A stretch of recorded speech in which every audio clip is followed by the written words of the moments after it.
was grilling steaks on the barbecue. Got a phone call to shoot live bump shots tomorrow down in Eagle Pass, the usual. So we just switched out the mattress in the van for the double. My bag is complete. Beck's gonna go with me. Just throw him on the mattress for now.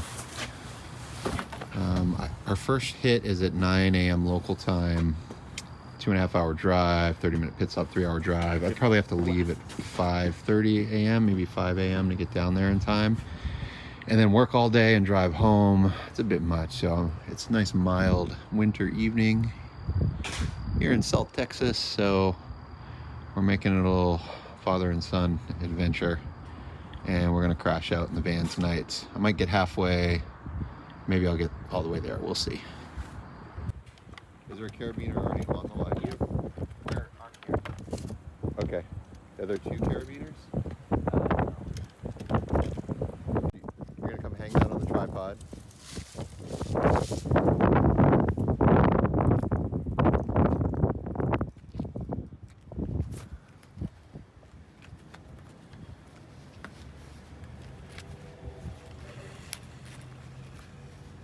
All right, good. Next, you are going to get the green B&C cable.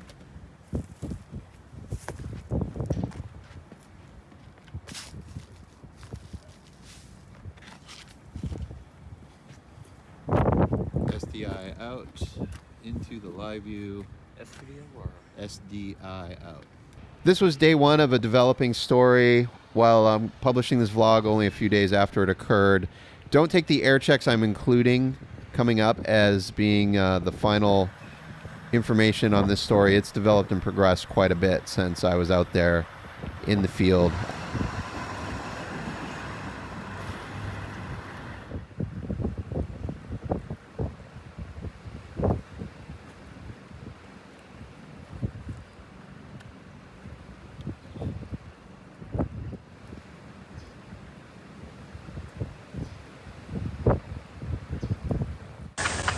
All right, welcome back here to The Hill on News Nation. You are looking live right now, live shot Eagle Pass, Texas, where there is now a dramatic standoff between the state of Texas and the federal government. The Biden administration has now turned to the Supreme Court after Texas Governor Greg Abbott ordered the National Guard there and state troopers in his state to block U.S. Border Patrol agents from a stretch of the Rio Grande in Eagle Pass. In a filing, the Justice Department claims that the move, quote, they have simultaneously fought to keep some Trump policies in. And this is tape playback from an EX3 shot from earlier in the day. I had stepped away from the camera and I set it to auto iris. It's a little bit overexposed. I got to figure out how to bracket that camera. I'm going to have to find the old PDF manual. We were in and out of the clouds and I was up all day long just holding a shot, not necessarily knowing when they were going to take me. And these clips of these Hemet trucks are, when we first rolled up in the morning, my son was building the EX3. I just jumped out with my iPhone and shot this little sequence and transferred them over to the station. And unfortunately, the iPhone shots look better because they're better exposed than the previous EX3. But that EX3, when it's exposed proper, it still holds its own today. That's still a broadcast acceptable image when it's in focus and exposed correctly.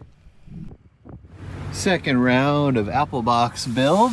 I decided to make some mini apples based on the modern studio dimensions for mini apple, which is, instead of being 20 inches, in this dimension, it's 10 inches. Much better van friendly. I was able to get 3 nesting sets out of 1 sheet of 1/2-inch plywood. Quite happy with how they turned out. I learned a lot making that first set that I did a video on of full-size apples.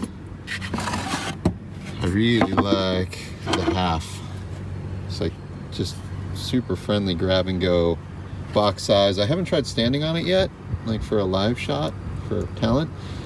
I think 1 is doable when you're in a hurry. And obviously I can put 2 side by side if I need a bigger base. And they're also perfect to elevate a camera hi-hat. It's just slightly larger than my hi-hat base.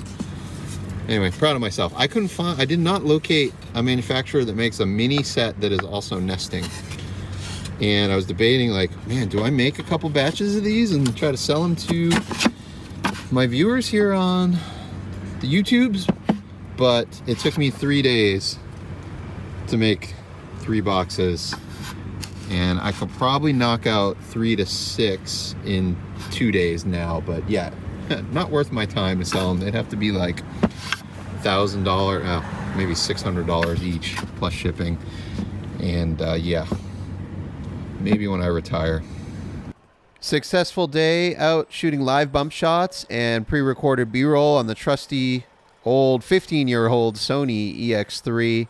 You can refer back to some of my previous vlogs to see the decision making there. You know, I've wanted to purchase a proper E&G camera or a modern broadcast grade camcorder with SDI out, and then it occurred to me I've got these two EX3s sitting in storage, so it's been working great. I bought a FX6 gold mount battery adapter for the camera. Just had to use a different cable because the voltage is different FX6 versus EX3, but that's all working great. I think it was like 6 or 7 hours on a 98 watt hour battery.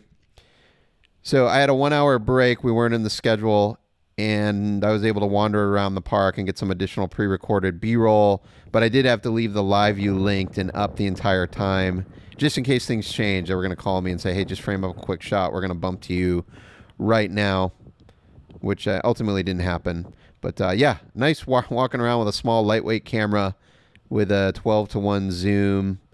And yeah, now I'm not in any hurry to buy something more modern for assignments like this. This setup is perfect. And this sequence of B-roll you just viewed is iPhone. It's not the EX3 footage that went to the network.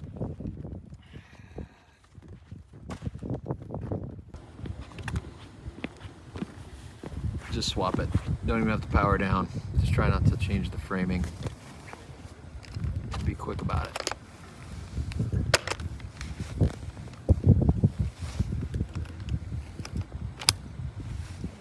Thank you. It got so quiet. There's no wind. It's like being out on the water. Like you talk and your voice travels. 3, 2, 1. What is a park now? Look. I don't want this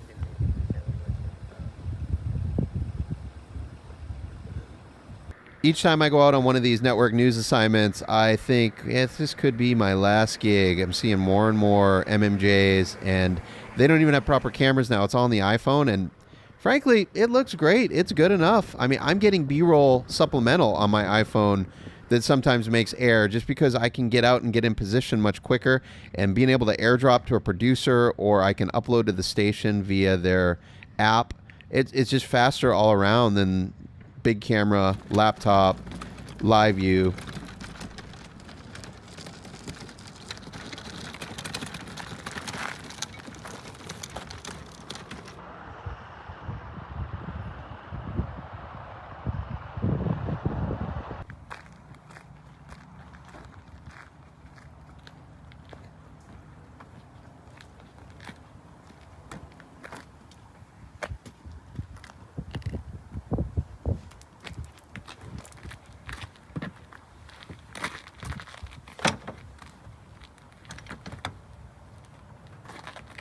You can pull my boots out if they're in the way.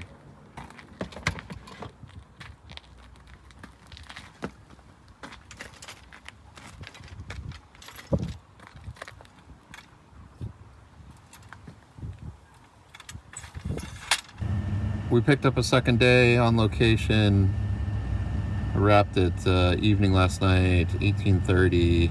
Picked up a hotel, and today I didn't realize until I booked the hotel, call time today, it kept pushing, but it's now 1700, 5 p.m. So checkout was noon at the hotel. We got some lunch, and now we're just killing 4 hours. Ate a big lunch, so I'm gonna take a little nap here and then go work out at the gym, and then, I don't know, maybe read a book for a little bit and then get to work.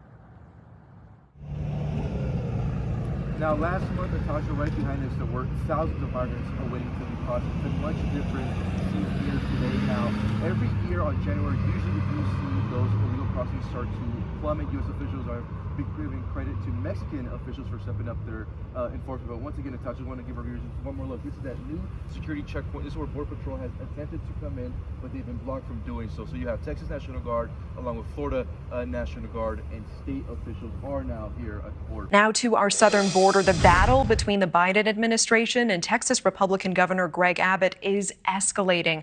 The state's National Guard blocking U.S. Border Patrol agents from a crucial boating ramp in Eagle Pass. We know 3 migrants drowned in the Rio Grande after help could not reach them in time. Now, the federal government taking the fight to the Supreme Court right now. Governor Greg Abbott is doubling down on this move.